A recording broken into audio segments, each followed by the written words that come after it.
Сәлем достар, сіздермен мен Нұрсұлтан, Казак Dream каналы. Сіздер бүгінгі видеода дүниежүзілік көрме, яғни экспо туралы мәліметтерді білетін боласыздар. Әсіресе Дубай 2020 экспосы туралы. Видео басталмай тұрып, маған жай ғана қолдау ретінде жай ғана лайк басып, комментарий жазып, арнамызға тіркеліп, колокольчикті басуды ұмытпаңыздар. Ең алдымен экспо, дүниежүзілік көрме деп отырған өзіне. Бұл индустрияландырудың символы, және де техникалық жетістіктерді көрсетуге арналған ашық алаң болып табылатын халықаралық көрме. Ең алғаш экспо 1851 жылы 1 мамырда Ұлыбританияның астанасы Лондон қаласында өткен болатын. Осы экспоға 25 мемлекет қатысты, 6 миллионға жуық адам осы экспоға барған болатын. Біздің елімізде өткен экспоның тақырыбы болашақтың энергиясы.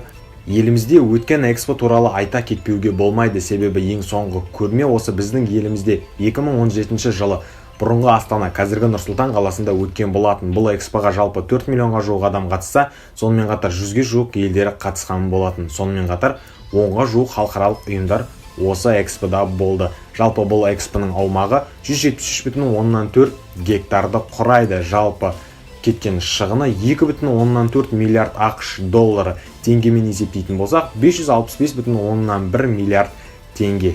Бізден кейінгі экспоны ұтып алған қала ол әрине Дубай қаласы. Біріккен Араб Әмірліктерінде биыл экспо көрмесі өтуі тиіс болған болатын.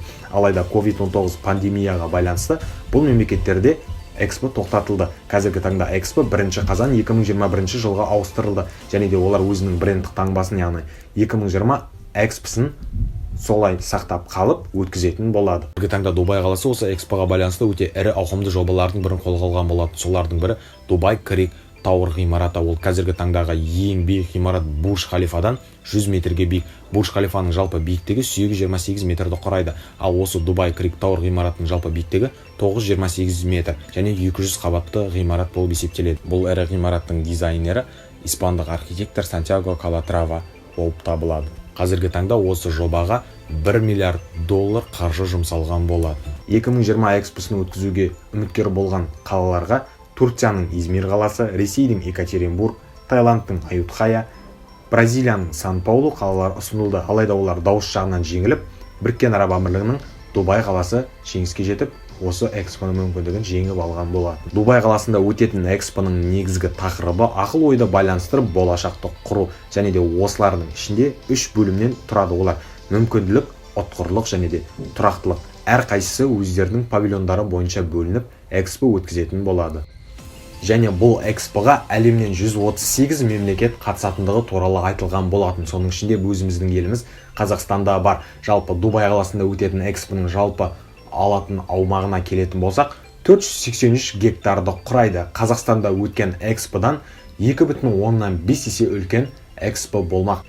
Дубай қаласында өтейін деп жатқан экспоға 35 миллиард ақш доллар жұмсалмақ, және де оның көпшілік бөлігін осы Эмираттар өздері шығаратындығы туралы айтылды, және оның қалған кіші бөліктерін инвесторлар құрайтын болады. Сіздерге кішігірім болғанымен әлемде өте үлкен орын алатын ақпарат. Дубай қаласында тұрғызылған Бурж Халифадан да биік ғимарат осы Дубай қаласында тұрғызылып жатыр. Оның жалпы атауы қазіргі таңда жоқ, алайда оны Дубай Крик Тауэр деп атайды. Қазіргі таңдағы оның биіктігі әлемдегі ең биік мұнара болып саналатын Бурж Халифадан 100 метрге биік. Бурж Халифаның жалпы биіктігі 828 метрді құрайды. Ал бұл Дубай Крик Тауэрдің ғимаратының биіктігі 928 метрді құрамақ. Қазіргі таңда осыған кететін қаржының өзі 1 миллиард ақш долларына тең деп отыр. Сіздерге видеодан деген ойдамын. Видеодан маған жай ғана лайк басып, комментарий жазып, арнамызға тіркеліп, менің арнамдағы көрермендердің санын осы жылға дейін хотя бы 1000 подписчикке дейін жеткізуге көмектессеңіздер. Сіздермен болған мен Нұрсұлтан, Казак Dream каналы. Сіздерге видеодан деген ойдамын. Қош сау болыңыздар.